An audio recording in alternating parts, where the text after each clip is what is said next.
The Xbox One X is here in that whole weird time of consoles getting kind of half updates, and it's another one like the PS4 Pro where people have been asking me constantly, should I get it? Should I get it? And I'm gonna be totally honest with you, even by the end of this video, that's still gonna be up to you because this is kind of like an existential consumer crisis. What is this thing? Do I need it?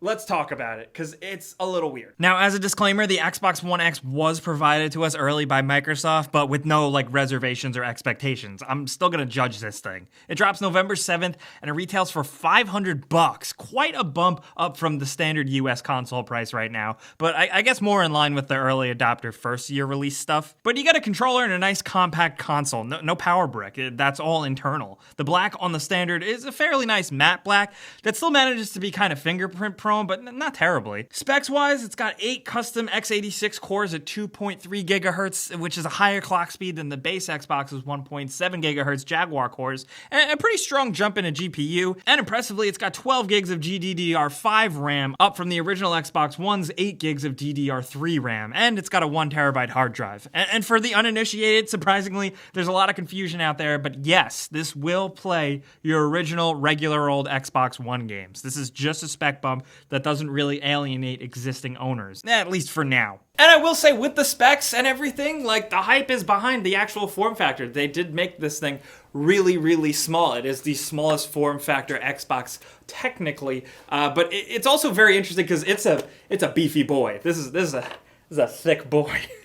Can we put that in? It really is, not to be a snob or anything, but the original Xbox One looked like poo-poo, and it's nice this thing has kind of come home. But all of the added beef does do some good for the whole experience. The first thing you'll notice is that, yeah, the dashboard does whip around much faster. It never, stutters and can fly from one tab to another like a champ. That still doesn't exactly help the design of the interface itself, though. I've heard a lot of fans praise the newest software cleaning up the look of the dashboard, but me personally, I'm still not a big fan of it at all. I still find it too cluttered and not really showing me what I want. But as you probably know, the added specs and hype around it being the most powerful console is centered first and foremost around 4K. The Xbox One X is really absolutely for folks who own a 4K HDR modern TV, or you're planning on doing so in the near future. Many existing games are updated to take advantage of the functionality, so Microsoft games like Gears of War and Halo 5, as well as some third-party stuff, will be able to look nicer on 4K TVs. While 4K is still kind of a marketing buzzword, and it's not always going to be 100% 4K resolution true native, some games will use techniques to get it close to that, and it does just generally make things look better. Edges are sharper,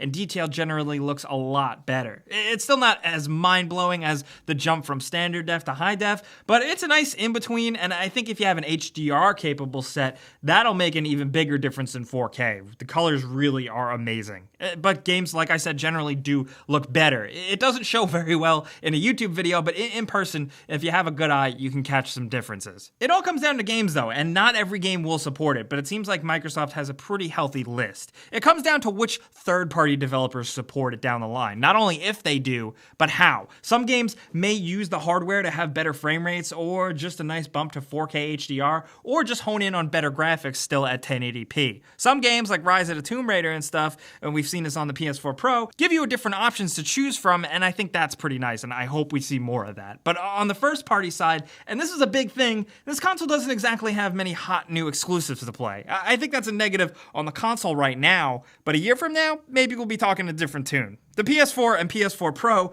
has a ton of exclusives supported and with better graphics with the PS4 Pro, and while the Xbox One X doesn't have that right now, which totally sucks, maybe it will down the line. We're still in a very strange, undefined period in gaming right now with this in-between console cycle. How much will some game publishers beef up their games? Will they prioritize the more power behind Xbox One X over a PS4 Pro? Will they ignore one or both? And how much will the game market just be fragmented? These are all questions that we don't have answers to yet. I don't have them for you. But I will say the Xbox One X does feel pretty damn powerful, more than a PS4 Pro, but still far from perfect. Forza Motorsport 7 looks really incredible in actual full native 4K 60 FPS, while Assassin's Creed Origins visually looks better and is more crisp, but doesn't really have a great frame rate still. That seems more likely with a lot of games. Better graphics and close to 4K, but the same frame rate, which might be a bummer for some, and I totally get it. When you're paying for the best, you want the best, but really, at the end of the day, you're still just not gonna get that until you get a PC. But whether it's frame rate or 4K or graphics, either way you shake it, many games will see a semi-noticeable difference if you're a graphics enthusiast. One thing I did notice though, that 1TB hard drive fills up fast. Many of the more advanced looking games come at a sacrifice to hard drive space, so keep that in mind. But this thing does have a 4K UHD player, and it's a nice addition to kind of make the Xbox a decent media player. It's not perfect on the digital side in terms of support with certain things,